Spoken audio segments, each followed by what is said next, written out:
دل کی تاریکی میں نور دین سے ہو روشنی، کامیاب و کامراں ہو ہر بشر کی زندگی، وحی حق کا نور بھر کے اپنے قلب و ذہن میں، آدمیت پائے فوز دنیاوی و اخروی۔ مسجد اسحاق میں آئیے سنیے درس قرآن و حدیث۔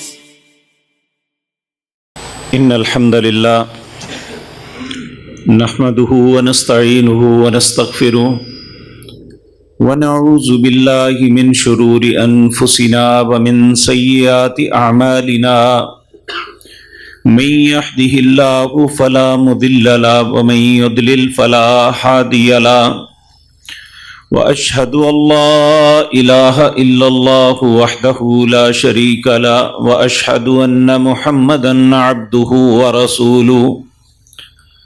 اما بعد فان خير الحديث كتاب الله، وخير الهدي هدي محمد صلى الله عليه وسلم، وشر الأمور محدثاتها، وكل محدثة بدعة، وكل بدعة ضلالة، وكل ضلالة في النار۔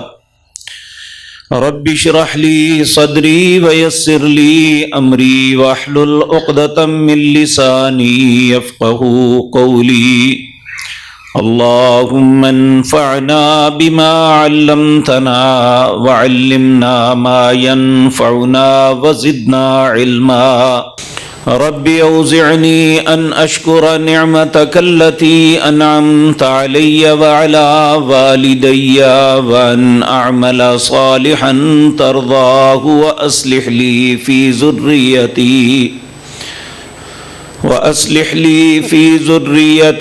إني تبت إليك وإني من المسلمين۔ أعوذ بالله السميع العليم من الشيطان الرجيم، بسم الله الرحمن الرحيم۔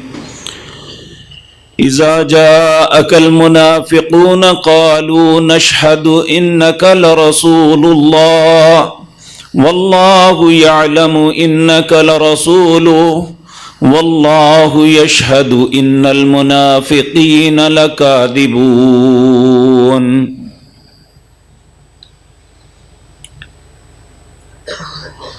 حضرات محترم، مجھے جو حکم دیا گیا ہے وہ میرے عزیز بھائی نے آپ کے سامنے فرمایا کہ منافق کی نشانیاں کیا ہیں۔ سب سے پہلی بات ہم یہ سوچیں کہ منافق کہتے کسے ہیں۔ منافق نفاق نفق سے ہے۔ نفق اس سوراخ کو، اس سرنگ کو کہتے ہیں جس کے دونوں طرف منہ ہو، ایک طرف سے داخل ہوا جائے دوسری طرف سے نکل جائے۔ اور شرعی اصطلاح میں بھی اسے منافق اسی لیے کہا جاتا ہے کہ ادھر اسلام میں داخل ہوتا ہے ادھر نکل جاتا ہے۔ یہ ایک ایسی خباثت ہے،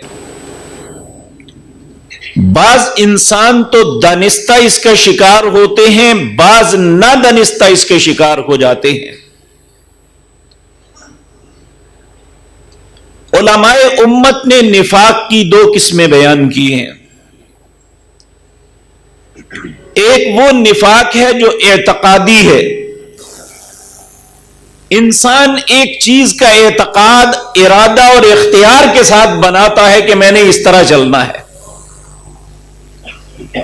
اور ایک نفاق ہوتا ہے عملی، یہ بعض اوقات دانستہ ہوتا ہے، بعض اوقات نادانستہ بھی ہو جاتا ہے۔ اعتقادی نفاق ایک ایسی چیز ہے جس سے انسان اسلام سے نکل کے کفر میں چلا جاتا ہے۔ اور یہ بات یاد رکھیں کہ اللہ رب العزت کا یہ قانون اور اصول ہے اللہ فرماتے ہیں کیف یہد اللہ قوما کفروا بعد ایمانہم وشہدوا ان الرسول حق وجاءہم البینات. اللہ اس قوم کو، اس فرد کو کیسے ہدایت دے گا جو کفر کرے ایمان لانے کے بعد، اور نفاق ہوتا ہی اس کے اندر ہے، جو زبان سے یا دل سے جیسے بھی ایمان لائے اور پھر اس میں نفاق میں مبتلا ہو جائے. اعتقادی نفاق میں سب سے پہلی قسم ہے انسان کے مفاد اسلام کے ساتھ ٹکرا رہے ہوں لیکن وہ اسلام کے سامنے اپنی قوت کا اظہار نہیں کر سکتا، وہ اسلام میں داخل ہو کے اسے نقصان دیتا ہے، جس طرح کہ عبداللہ بن ابی تھا. اور انہی حالات میں اللہ رب العزت نے مدینے میں سے چند نفوس قدسیہ کو رسول اللہ کے ساتھ ملا دیا صلی اللہ علیہ وسلم. وہ حج کے لیے آئے اور نبی کریم سے ملاقات ہوئی، اور آپ نے جب انہیں اسلام کی دعوت دی تو انہوں نے اسلام کو قبول کر لیا. پھر یہ چلتے چلتے یہاں تک پہنچا کہ انہوں نے اپنے ہاں آنے کی دعوت دے دی. تو رسول اللہ صلی اللہ علیہ وسلم کا مدینہ منورہ میں آنے کی وجہ سے اس کی سرداری ختم ہو گئی. اللہ نے یہ سرداری کا تاج جناب محمد الرسول اللہ کے سر پہ ڈال دیا صلی اللہ علیہ وسلم. اس کے دل میں یہی رنج تھا کہ یہ میری سرداری ملتی ملتی کھس گئی ہے. اب یہ اپنے دل میں بغض پالا ہوا تھا، لیکن چونکہ مسلمان مکے سے بھی آ گئے اور مدینے سے بھی بہت سے سمجھدار لوگوں نے اسلام کو قبول کر لیا، اس کی دال گلتی نظر نہ آئی تو یہ بھی مسلمانوں میں مسلمان بن گیا. لیکن دل کے اندر پوری قدورت رکھتا تھا. اور یہاں یہ بات ذہن میں رکھیں، اللہ کفر کو تو برداشت کر لیتے ہیں، نفاق کو اللہ سخت نفرت کرتے ہیں. یہ شخص اپنی زندگی میں کئی مرتبہ اس کا نفاق ظاہر بھی ہوا، لیکن اس کی کیفیت پتہ کیا تھی؟ یہ مسجد نبوی میں رسول اللہ کے پیچھے پہلی صف میں نماز پڑھتا صلی اللہ علیہ وسلم، تاکہ میرا من ظاہر نہ ہو. اور جب نماز ختم ہوتی تو یہ کھڑا ہو جاتا اور کھڑا ہو کے قسمیں اٹھاتا، واللہ باللہ ثم تاللہ. پھر آپ کی طرف اشارہ کر کے کہتا ہے انک لامین لصدیق لرسول. میں اللہ کی قسم کھا کے کہتا ہوں کہ آپ امانت دار ہیں، آپ سچے ہیں اور اللہ کے رسول ہیں. لیکن اللہ جو دلوں کے حالات کو جانتا ہے، اس نے سورت نازل کی، کہا اذا جاءک المنافقون قالوا نشهد انک لرسول اللہ. یہ منافق آپ کے پاس آ کے قسمیں اٹھا کے کہتے ہیں کہ آپ اللہ کے رسول ہیں. واللہ یشہد انک لرسول، اللہ بھی جانتے ہیں کہ آپ اللہ کے رسول ہیں، اللہ شہادت دیتے ہیں. واللہ یشہد ان المنافقین لکاذبون، یہ ان کے دعوے بیکار ہیں، جھوٹ بولتے ہیں. یہ آپ کو زبان سے تو رسول کہتے ہیں، عملاً نہیں مانتے. اور اسی طرح میرے عزیز بھائیوں، حضرت عثمان کے زمانے میں بھی ایک شخص تھا یمن کا رہنے والا جس کا نام عبداللہ بن سبا تھا.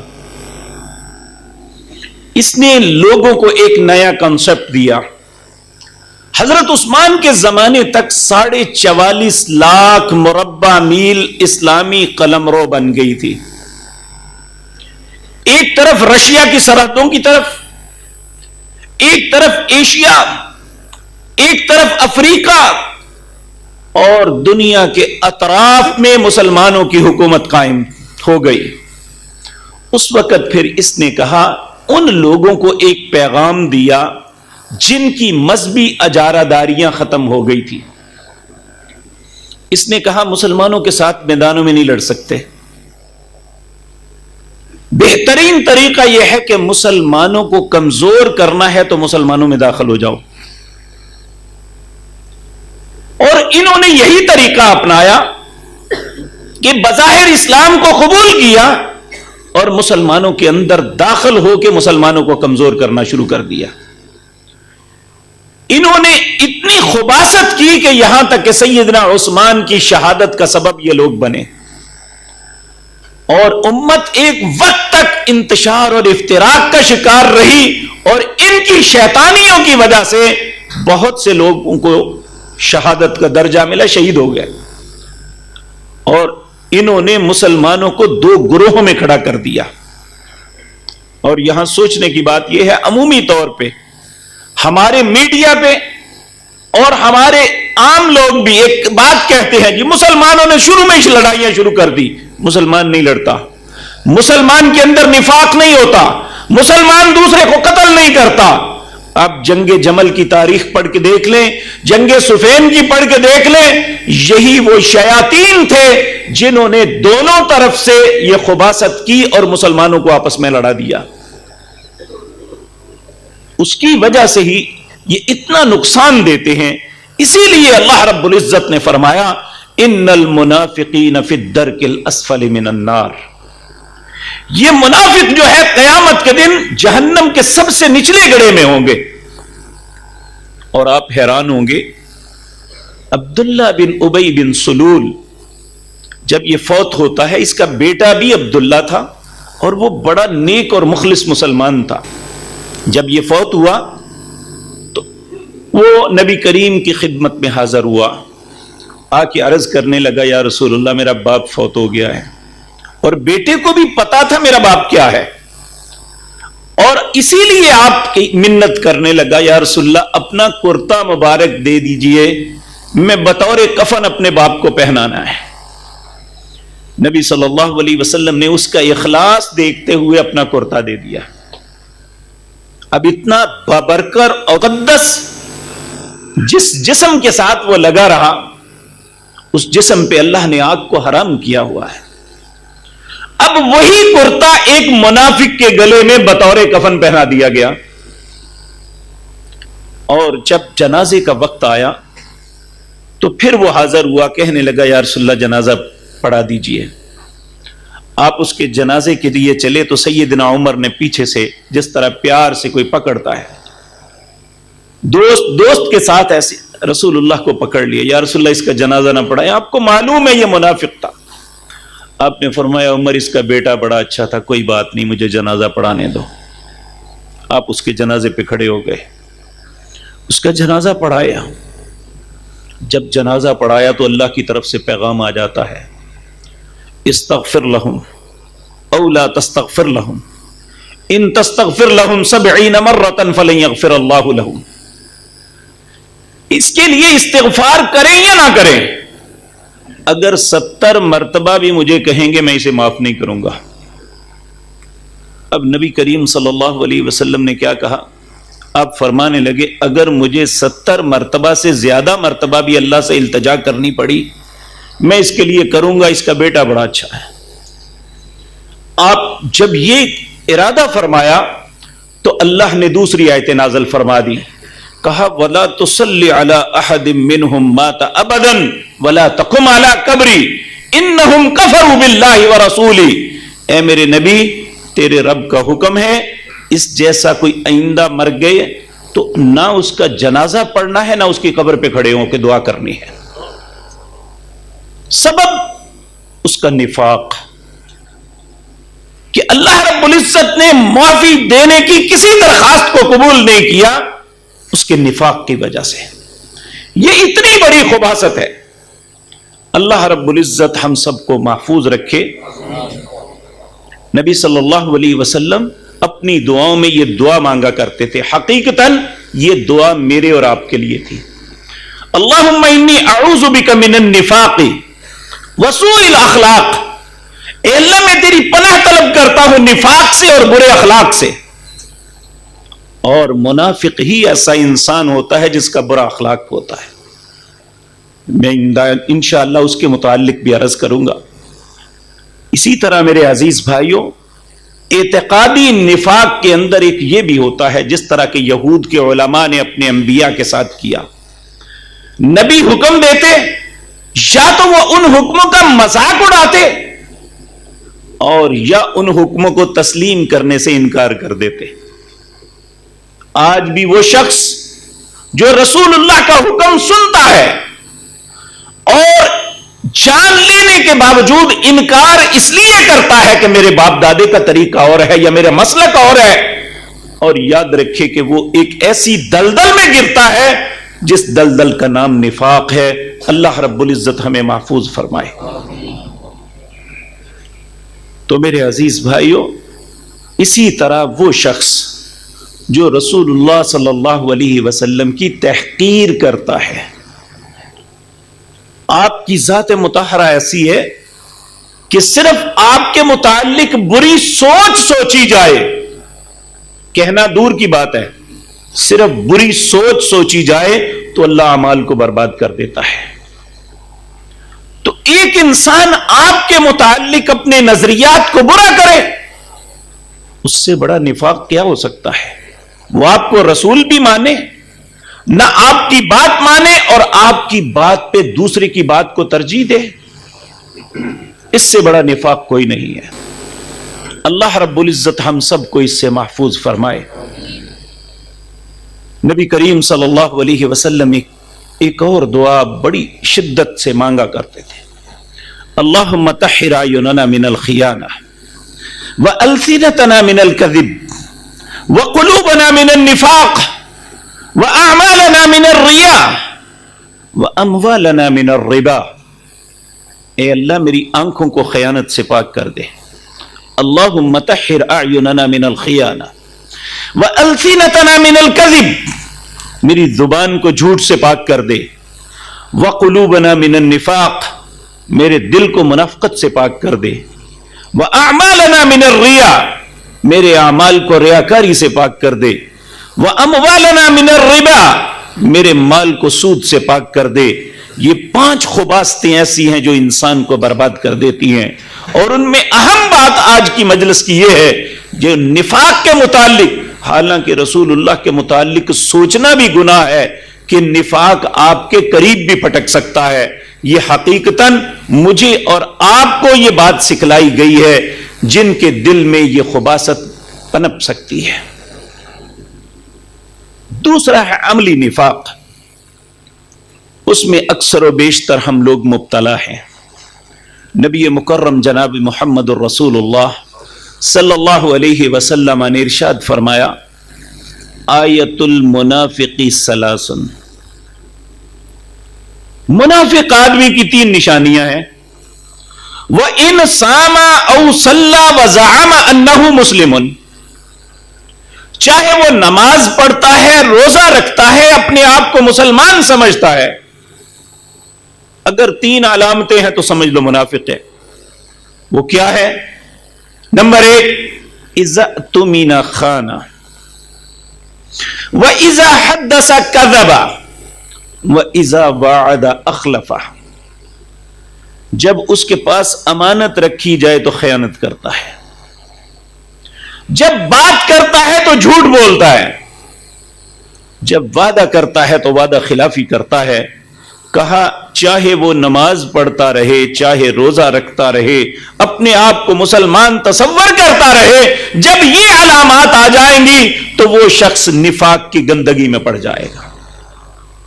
بلکہ ایک دوسری حدیث میں ہے کہ جب کسی میں 4 علامتیں دیکھو تو سمجھ لو پکا منافق ہے، اس کے نفاق میں شک بھی نہ کرنا. چوتھی یہ بتائی، وَإِذَا خَاصَمَ فَجَرَ، جب وہ لڑتا ہے گالیاں نکالتا ہے. اب آج ہمیں سبق یہ دیا جاتا ہے جی اللہ نے قرآن میں گالیاں نکالی ہیں، الیاذ باللہ، نعوذ باللہ، رسول اللہ نے گالیاں نکالی ہیں. کون سی وہ گالی ہے جو اللہ نے قرآن میں نکالی ہے؟ اور جس کا ذکر کیا جاتا ہے وہ تو ایک ایسا شخص تھا جو رسول اللہ پہ تان کرتا تھا اور اسے اپنی فطرت کا خود نہیں پتا تھا. اللہ نے بتایا کہ یہ شخص فطرتاً اپنے باپ کی اولاد نہیں ہے. یہ تو جس طرح وہ رسول اللہ کی بار بار ہجو کرتا تھا، آپ پہ تانا زنی کرتا تھا، اللہ نے اس کی حقیقت بیان کی کہ تیرا تو ذات اس طرح کی ہے۔ جب رسول اللہ نے یہ بات کہی، یہ آیتیں سورت قلم کی پڑھی، اس نے اپنی ماں کے گردن پہ جا کے بیٹھ کے کہنے لگا کہ اس شخص نے کبھی جھوٹ نہیں بولا، بتا مجھے میرے متعلق میں کس کا بیٹا ہوں۔ اس نے پھر بتایا کہ واقعتاً جو اس نے کہا ہے تم اپنے باپ کے نہیں ہو۔ تو اس میں گالی والی بات نہیں تھی، یہ تو وہ بات، اس کا پردہ اس وقت چاک کیا گیا جب اس کی زبان نہیں رک رہی تھی، تو اسے گالی بنا کے اپنی گالیوں کا جواز پیدا کرتے ہیں ہم لوگ۔ الیاذ باللہ۔ میرے عزیز بھائیوں، نبی کریم صلی اللہ علیہ وسلم، ایک مرتبہ ایک شخص نے کہا یا رسول اللہ مجھے وصیت کیجیے۔ آپ نے اسے زبان کو کنٹرول کرنے کے بار بار حکم دیا، اور پھر آخر پہ یہ بات ارشاد فرمائی، ایک حدیث میں آتا ہے آپ نے فرمایا کبھی کسی کو گالی نہ دینا، اور گالی دینا ہی نفاق کی علامت ہے۔ ایک مرتبہ سیدنا ابو بکر صدیق رضی اللہ تعالی عنہ، کسی شخص سے باتیں ہو جاتی ہیں، نبی کریم صلی اللہ علیہ وسلم کی مجلس میں وہ شخص بدتمیزی کر رہا تھا، گالیاں دے رہا، حضرت ابو بکر سن رہے تھے، رسول اللہ مسکرا رہے تھے صلی اللہ علیہ وسلم۔ آخری ہر انسان کی برداشت ہوتی ہے، حضرت ابو بکر کی برداشت جواب دے گی، آپ نے اسے جواب دے دیا۔ نبی کریم صلی اللہ علیہ وسلم کے چہرے پہ ناگواری کے اثرات آئے، آپ چھوڑ کے چلے گئے۔ حضرت ابو بکر کو بڑی دکھ ہوا کہ جب مجھے گالیاں پڑ رہی تھی آپ مسکرا رہے تھے، جب میں نے اس کا جواب دیا ہے آپ چل پڑے ہیں، یہ کیا ہے؟ باگے جا کے کہا یا رسول اللہ مجھے یہ بات سمجھا دیجئے، جب مجھے گالیاں پڑ رہی تھی اور آپ مسکرا رہے تھے، اور اگر میں نے جواب دے دیا ہے مجبور ہو کے تو آپ ناراض ہو گئے۔ آپ نے فرمایا ابو بکر جب تک تم خاموش تھے فرشتے تیرے جواب دے رہے تھے، جب تم نے یہ معاملہ اپنے ہاتھ لے لیا اللہ کے فرشتے ناراض ہو کے چلے گئے، میں بھی چلا گیا۔ تو اس لیے میرے عزیز بھائیوں، آپ چونکہ ماشاءاللہ کاروباری لوگ ہیں، ہمیں وعدے بہت کرنے پڑتے ہیں لینے دینے کے معاملات میں، اور ہم سے یہ کوتاہی ہو جاتی ہے اور ہم اسے گناہ تصور نہیں کرتے۔ عہد کرنا، عہد کی پاسداری نہ کرنا۔ اور دیکھیں بعض اوقات اب یہ موبائل جب سے آیا ہے اس وقت سے تو جھوٹ ہماری رگ رگ میں شامل ہو گیا ہے۔ بھائی آپ کہاں ہیں؟ جی میں فلاں شہر میں ہوں، وہ کہتا ہے میں تیرے پیچھے گاڑی پہ کھڑا ہوں۔ یعنی ہر بات پہ جھوٹ، ہر بات پہ انسان، اور بعض اوقات مزاح میں جھوٹ بول دیتے ہیں۔ آپ اندازہ فرمائیں جس دین کے ہم حامل ہیں، جن پاک باز لوگوں نے یہ دین کو اکٹھا کیا، سیدنا امام بخاری رحمت اللہ علیہ ایک مہینے کا سفر کر کے ایک حدیث لینے کے لیے گئے، پتہ چلا جس سے حدیث لینے کے لیے وہ اپنی زمین پہ ہے، وہاں چلے گئے جہاں اس کی کاشتکاری تھی، دیکھا کہ اس نے اپنی خالی جھولی اپنے گھوڑے کو پچکار رہے ہیں، دیکھا تو واپس چل پڑے۔ انہوں نے دور سے دیکھا ایک شخص آ رہا ہے اور اس مٹی سے اٹا پڑا ہے، یعنی لمبے سفر سے آیا لگتا ہے، یہ آیا اور دیکھ کے واپس چلا گیا۔ کیوں؟ آواز دے کے بھائی اللہ کے بندے کیا مسئلہ ہے، کہاں جانے کا ارادہ تھا، کیوں واپس پلٹے ہو؟ کہنے لگے کوئی بات نہیں۔ بھاگ کے آیا، کہنے لگا پتہ تو چلے۔ کہنے لگے مجھے پتہ چلا تھا کہ تیرے پاس رسول اللہ کی ایک حدیث ہے صلی اللہ علیہ وسلم، میں وہ لینے کے لیے وہاں سے آیا ہوں۔ تو کہنے لگا ہاں ہاں میرے پاس ہے۔ آپ فرمانے لگے میں نہیں لوں گا۔ بھائی کیوں نہیں لو گے؟ اس لیے کہ تم اگر جو گھوڑے سے جھوٹ بول رہے ہو تو مجھ سے بھی بول دو گے، اس لیے میں رسول اللہ کا فرمان تجھ سے نہیں لوں گا۔ یہ مومن جو ہے یہ سچ بولنے والا، عہد کی پاسداری کرنے والا ہوتا ہے۔ اور اسی طرح میرے عزیز بھائیوں، سورۃ بقرہ دوسرے پارے کے اندر اللہ نے ایک کردار کا تذکرہ کیا ہے، اور ہمارے معاشرے میں اکثر کردار یہ ہے۔ اللہ رب العزت فرماتے ہیں وَمِنَ النَّاسِ لوگوں کے اندر کچھ ایسے لوگ ہیں من يعجبك قوله في الحیات الدنیا ويشهد الله على ما في قلبه.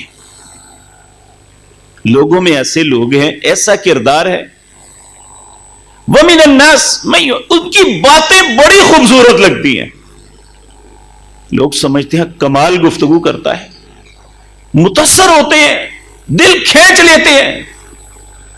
من يعجبك قوله في الحیات الدنیا وَيُشْهِدُ اللَّهَ عَلَى مَا فِي قَلْبِهِ، اور وہ اپنی بات کا یقین دلانے کے لیے قسمیں اٹھاتا ہے. یہ ہر بات پہ قسمیں اٹھانا یہ بھی نفاق کی علامت ہے، کہ جب ایک قسم مانتا ہی نہیں ہے ہر بات پہ. اللہ رب العزت نے فرمایا وَلَا تُطِعْ كُلَّ حَلَّافٍ مَّهِينٍ، کثرت سے قسمیں کھانے والوں کی بات نہ ماننا. ہمیں اس بات سے بھی اجتناب کرنا چاہیے. بلکہ آپ حیران ہوں گے، قسموں کے معاملے میں نبی کریم صلی اللہ علیہ وسلم نے بڑی سخت بات فرمائی. کہا قال ثلاثة لا يكلمهم الله يوم القيامة ولا ينظر إليهم ولا يزكيهم ولهم عذاب أليم. تین لوگ ایسے ہیں قیامت کے دن اللہ ان کے ساتھ کلام نہیں کرے گا، انہیں پاک نہیں کرے گا، اور انہیں نظر رحمت سے نہیں دیکھے گا، بلکہ انہیں دردناک عذاب میں ڈالے گا. اس حدیث کے راوی ہیں حضرت ابو ذر رضی اللہ تعالیٰ عنہ. کہنے لگے خابوا وخسروا من هم یا رسول اللہ صلی اللہ علیہ وسلم. وہ تین بد نصیب کون ہیں؟ آپ نے فرمایا نمبر 1 المسبل الازار، جس مرد کا کپڑا ٹخنوں سے نیچے رہتا ہے، وہ تہمد ہے، وہ شلوار ہے، وہ پینٹ ہے، کوئی بھی جس کا نیچے رہتا ہے، پہلا وہ شخص ہے اللہ اس کی طرف نہیں دیکھیں گے. دوسرا المنان، جو کسی کے ساتھ بھلائی نیکی کرتا ہے پھر جتلاتا ہے، میں نے تیرے ساتھ یہ کیا، میں نے فلاں وقت تیرے ساتھ یہ خیر کی. جس اللہ ہم پہ اتنے احسان کرتا ہے اس نے کبھی یہ کہا ہے؟ اللہ کو اس بات پہ سخت غصہ آتا ہے کہ اگر بھلائی کی ہے تو کس بات کو جتا رہے ہو، تم اللہ سے اجر کی امید رکھو. اور تیسرا فرمایا جو اپنا سودا بیچنے کے لیے قسمیں اٹھاتا ہے. اور ہم عموماً یہ غلطی کر جاتے ہیں. اور یقین مانیے اگر کسی نے نہیں نہ ماننا، اس کے سامنے 100 قسمیں بھی اٹھا دو وہ نہیں مانے گا. اگر آپ درست ہیں تو کوئی مانتا ہے تو فبیہا، نہیں تو نہ صحیح، وہ 10 دکانیں گھوم کے بھی آپ کے پاس آئے گا، کیونکہ اللہ رزق آپ کے مقدر میں لکھا ہوا ہے. ہماری قسموں کی وجہ سے ہمیں رزق نہیں ملے گا. بلکہ ایک عجیب سی بات ہے، میرے ساتھ خود ہوا یہاں اسی مارکیٹ میں. اس نے کہا اللہ کی قسم 50 روپے لے رہا ہوں ایک پیس کے. تو وہ ایک دوسری دکان پہ فرق نکل آیا. تو پھر اس کے پاس گئے تو ہنس کے کہنے لگا ہم 4 پارٹنر ہیں تو 50 ہی لیے ہیں، 200 لیے ہیں، تو پھر کیا ہوا؟ تو جو قسم کھائی تھی وہ ٹھیک ہے. یعنی یہ سوچ ہے ہماری کہ ہم سمجھتے ہیں کہ چلاکی کرنے سے ہم اللہ کو بھی دھوکہ دیں. اللہ رب العزت فرماتے ہیں یخادعون اللہ والذین آمنوا، اللہ کو دھوکہ دیتے ہیں، اہل ایمان کو بھی دھوکہ دینے کی کوشش کرتے ہیں. وما یخدعون الا انفسهم، حالانکہ نہ اللہ کو نہ اہل ایمان کو اپنے آپ کو دھوکہ دے رہے ہیں، خود غلطی کر رہے ہیں، اپنے حلال رزق کو حرام کر رہے ہیں. تو العیاذ باللہ، تو اللہ رب العزت فرماتے ہیں وَمِنَ النَّاسِ مَن يُعْجِبُكَ قَوْلُهُ فِي الْحَيَاةِ الدُّنْيَا وَيُشْهِدُ اللَّهَ عَلَى مَا فِي قَلْبِهِ وَهُوَ أَلَدُّ الْخِصَامِ. قسمیں اٹھا کے یقین دلاتا ہے کہ میں تمہارا خیر خواہ، حالانکہ وہ سب سے بڑا جھگڑالو ہے. وَإِذَا تَوَلَّى سَعَى فِي الْأَرْضِ لِيُفْسِدَ فِيهَا وَيُحْلِكَ الْحَرْثَ وَالنَّسْلَ. جب وہ اکیلا ہوتا ہے تو اس کی ساری پلاننگز جو ہیں یہی ہوتی ہیں کہ فلاں کو برباد کیسے کرنا، فلاں کو تباہ کیسے کرنا، اس کے ساتھ ایسا معاملہ کیسے کرنا، اس کو ایسے کاٹنا، اس کو ایسے، یہ ساری پلاننگ.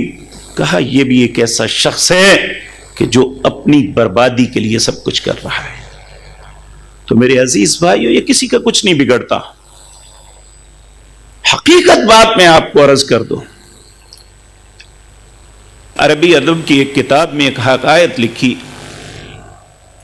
کہ ایک چور اپنے بیٹے کو لے کے سمجھانے کے لیے کہا، بیٹے اب میں اس قابل نہیں رہا، لیکن تمہیں بتا دوں کہ میں ساری زندگی چوریاں کر کے تمہیں کھلائی ہیں، اور آج ایک نصیحت کے لیے چیز دکھانے جا رہا ہوں.